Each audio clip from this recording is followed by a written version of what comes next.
What is going on, you guys? Alex Chasen back here with a brand new video, and today let's talk about the Charlotte Hornets. I am buying into their stock, and it's going like this right now. Maybe not that steep. It's more like slowly rising. I am buying into their stock this season. And no, don't take that too far. They are not a championship contender. They may not even be truly a playoff team, but I am buying in to their play-in possibilities for this season. Last year was atrocious, from Lamelo injuries to just really not having a great identity last year, still having Steve Clifford as your head coach. Talk about this, Hornets Nation, right? Talk about this. You get rid of Steve Clifford, you hire James Borrego, you fire James Borrego, and you bring back Steve Clifford.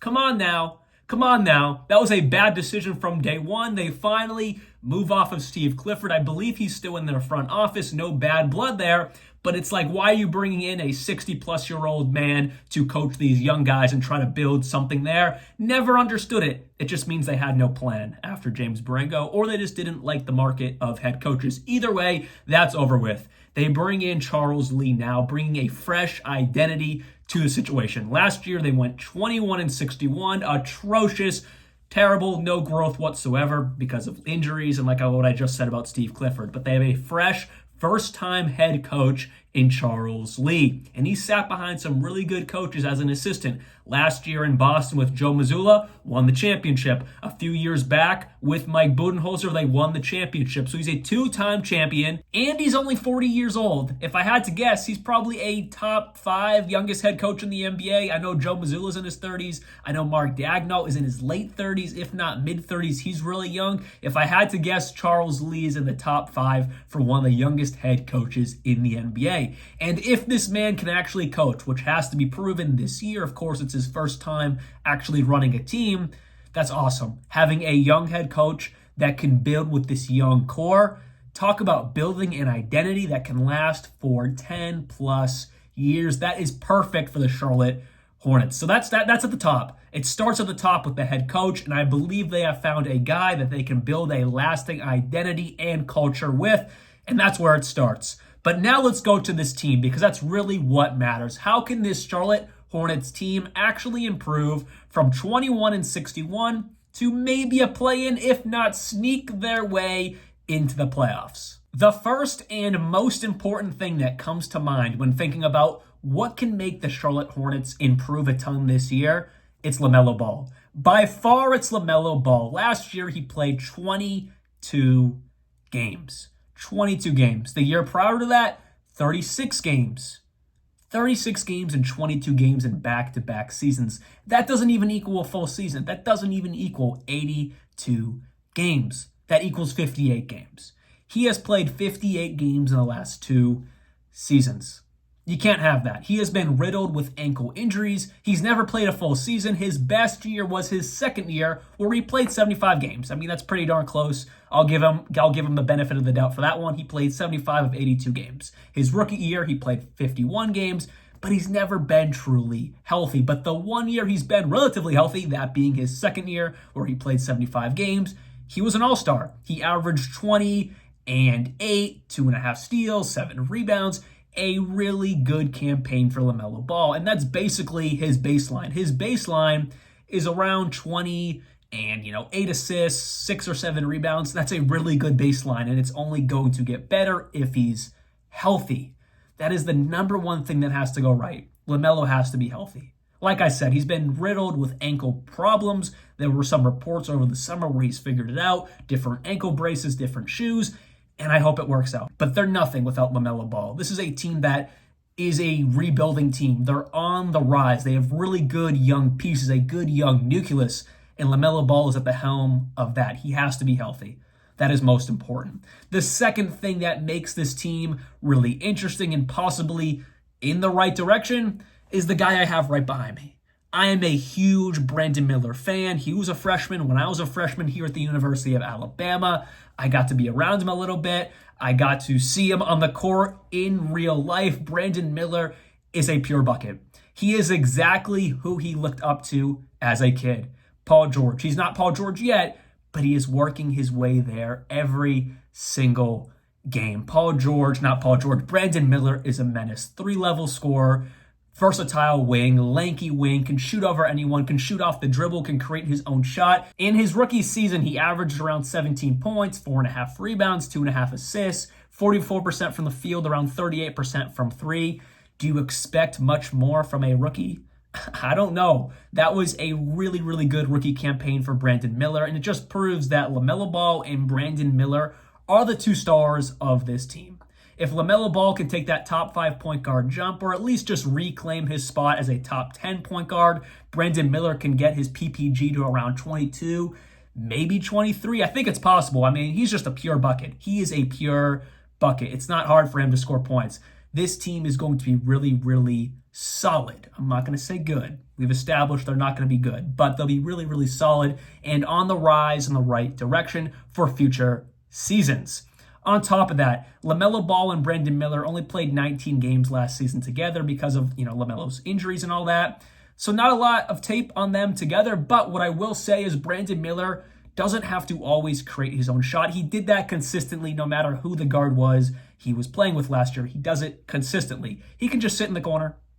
He can create his shot as good as really anyone in the NBA, but doesn't have to. He can just sit in the corner, really quick release, or, in transition, he can, move around, find a good open spot, get a good pass, light that thing up. He can shoot off the dribble, but he also doesn't have to take dribbles at all. He is a perfect complementary star for someone like Lamelo Ball who loves to pass the rock. So I think they'll work really, really well together in what hopefully is a long, healthy season together. So those are the two stars. But can we not forget about Miles Bridges? 21 points per game last year, 7.5 rebounds, 3.5 assists, 46% from the field, and around 35% from three. Can we not forget about him? Can we not forget about him? Because yes, I do expect Brandon Miller to take a leap over Miles Bridges this year. Lamelo Ball is Lamelo Ball, but Miles Bridges can now be that third option on this team. And that's one of the best third options in the NBA. I mean, who has a third option that's going to give you around 20 points per game? Besides maybe the Boston Celtics, the 76ers, the Knicks, maybe the Timberwolves, the Thunder. I mean, those are all top echelon teams. Now, again, I do not expect the Charlotte Hornets, nor am I saying the Charlotte Hornets will be a top echelon team, but they're building that way. Miles Bridges is only 26 years old, but he was out all of the 22-23 NBA season for off-court conduct he had. Not good off-court conduct. It was terrible stuff, but he came back last year and didn't miss a beat. Did not miss a beat. The only flaw to his game is his defense is atrocious. That is something that Charles Lee is going to have to try to get Miles Bridges to buy into. Really, this whole team, the defensive side of the ball. Any good team in the NBA, they are bought into defense. That is something Charles Lee is going to have to instill into this young team. And then also in that starting five, you have Josh Green, a good 3-and-D wing. I mean, he's not going to give you much. He'll provide really good defense. He'll shoot the three ball above average, but overall not going to give you anything crazy. But he's a good complementary piece to sit in that wing, sit in that corner while LaMelo Ball drives and kicks. And then the young 22-year-old center in Mark Williams, who averaged around 12 and 10 last year. Almost a double-double. Not quite, but pretty darn close. They have a really good young core. Let's now take a look at what makes this team different than all of the other recent Charlotte Hornets teams. Their bench. Their bench is actually pretty darn good, led by Trey Mann, Seth Curry, Grant Williams, and Nick Richards, and also the rookie Tajon Solon. Those are their top guys coming off the bench. You could look at Cody Martin, you could look at the vet Taj Gibson, you could, even if you want to go deeper, to Nick Smith Jr., but the main guys off the bench this season are going to be Trey Mann, Grant Williams, Nick Richards, Seth Curry, and Tajon Solon, and probably Nick Smith Jr. will give some run because he's a good spark guy off the bench to just get quick buckets or get easy buckets. But I want to start off talking about Trey Mann. Trey Mann now has a role in the NBA. He lost his job last year to Cason Wallace in OKC. That's why they were okay with trading him to the Charlotte Hornets. They're like, Cason kind of fits what we want more.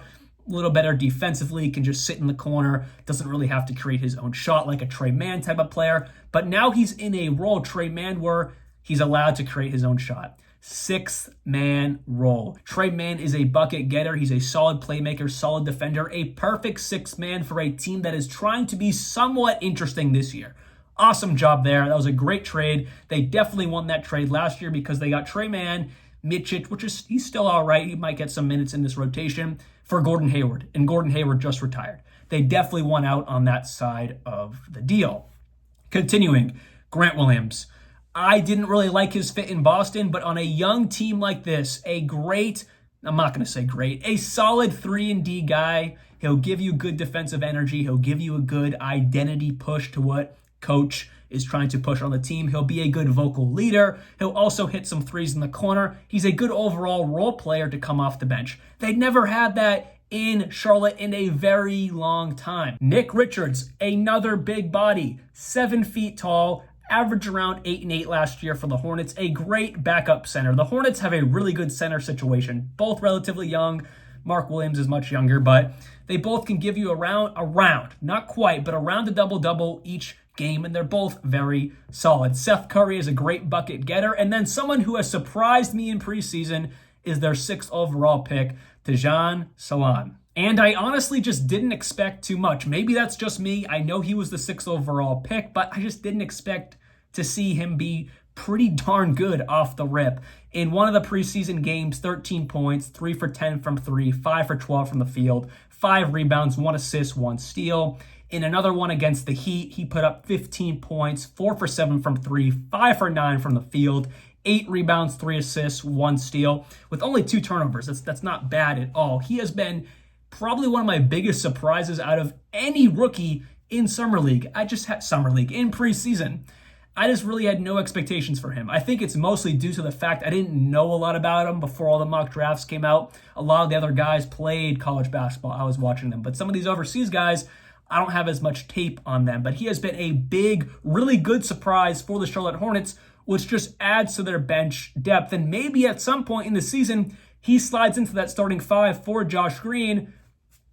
That's pretty darn good. Last season, the Hornets averaged around 106.6 points per game. Terrible. 28th in the NBA. Based off everything I have talked about today, I expect that to go up around 8 or 10 points per game, which puts them roughly, not 10, that's a little too high, but I'd say between 6 and 8 points per game higher, which puts them around the middle of the pack for PPG. That is major improvements.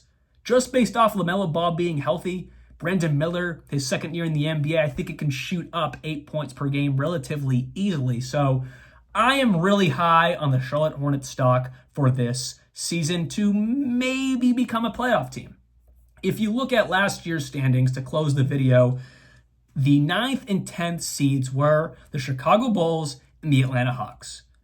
I believe before the season even starts, they are better than both of them. The top 8 seeds are going to be the top 8 seeds again. I believe that. But the 9th and 10th seeds are up for grabs. And if I'm in a one-game situation, the Charlotte Hornets with Lamelo Ball, Miles Bridges, Brandon Miller, Tre Mann, Seth Curry, they have a lot of guys on there who can heat up in one-game scenarios, especially Lamelo Ball, Brandon Miller, or Miles Bridges definitely could heat up in a one-game scenario. The Charlotte Hornets have the makeup of a team that is going to be relatively competitive this season, but come play-in time, they have players that can heat up for 40, 30 points in a game to carry them to that 7th or 8th seed in the playoffs. So with that said, that is all I have for you guys today. And what is your opinion on the Charlotte Hornets? Do you think they can be a play-in team? Do you think they can even maybe sneak into that 7th or 8th seed in the playoffs? Let me know all of that down in the comments below. But to close this, LaMelo Ball has to be healthy. If he can be healthy and everyone else around them, they're really good depth on paper. If they can produce as well, Brandon Miller can take a step up. Miles Bridges continues to be really good overall. This team can be pretty interesting this season to the point where in 82 games, they can be relatively competitive in each game. Now, I think their peak is a 500 team, but that's way better than 21-61. So with that said, hopefully you guys did enjoy today's video. I'll be back very soon, and like always, peace out.